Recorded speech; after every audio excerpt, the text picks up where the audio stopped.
చాలామంది ఏమంటారంటే, కొంచెం మాటలు బాగోలేదండి సరి చేసుకోండి అంటే, నా నోరు నా ఇష్టం అంటాడు. ఏటట నా నోరు నా ఇష్టం కదండి. ఇక్కడ చిన్న ఆపరేషన్ చేస్తాను నేను.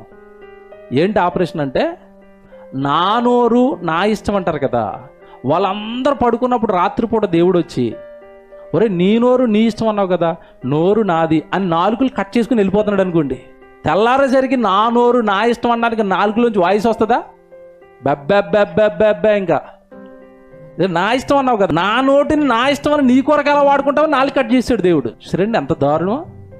దేవుడు తల్లి గర్భంలో నీ పెదాలు నీ నోరు కలిసి మాట్లాడాలని ఒక వ్యవస్థను ఏర్పాటు చేసి, ఆ మాట మళ్ళా స్పష్టంగా రావడానికి పళ్ళు కూడా ఉపయోగపడతాయి. తెలుసో లేదో, పళ్ళు ఊడిపోయిన వాళ్ళు మాట ఎలాగోతాయి చెప్పండి? తుస్సని గాలి వెళ్ళిపోతూ ఉంటుంది మధ్యలోంచి. అంటే మాట రావాలంటే సరైన నాలుక ఉండాలి, సరైన పెదవులు ఉండాలి, సరైన పళ్ళు ఉండాలి. ఇంత వ్యవస్థను దేవుడు సెట్ చేస్తే తల్లి గర్భంలో నా ఇష్టం అంటున్నావేంటి? రోజుకో మాట మాట్లాడుతున్నావు, పూటకో మాట మాట్లాడుతున్నావు, బూతులు గొడవలు, ఏంటండి ఇదంతా?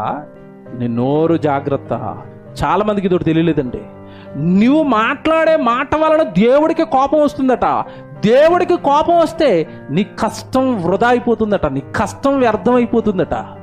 మనం చాలా కష్టపడి సంపాదిస్తున్నాం లోకంలో. మన కుటుంబం కోసమో, మన పిల్లల కోసమో, మన పోషణ కోసం మనం చాలా కష్టపడి సంపాదించుకుంటున్నాం కదా.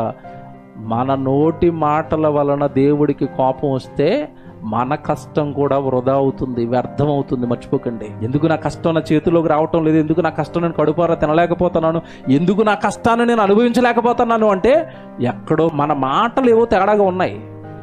ఇదే సూత్రం అండి. బైబిలే చెప్తానండి. బైబిల్ తప్ప నాకు ఏమి రాదండి. బైబిల్ మీరు బాగా ఆలోచించుకోండి.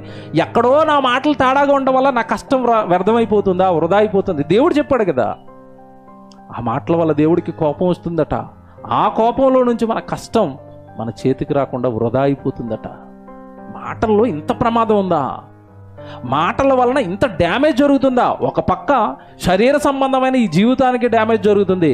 నీ మాటల వలన, నీ నాలుక వలనే నీకు మరణమా లేదా నీకు జీవమా అన్నది నిర్ణయించబడుతుంది.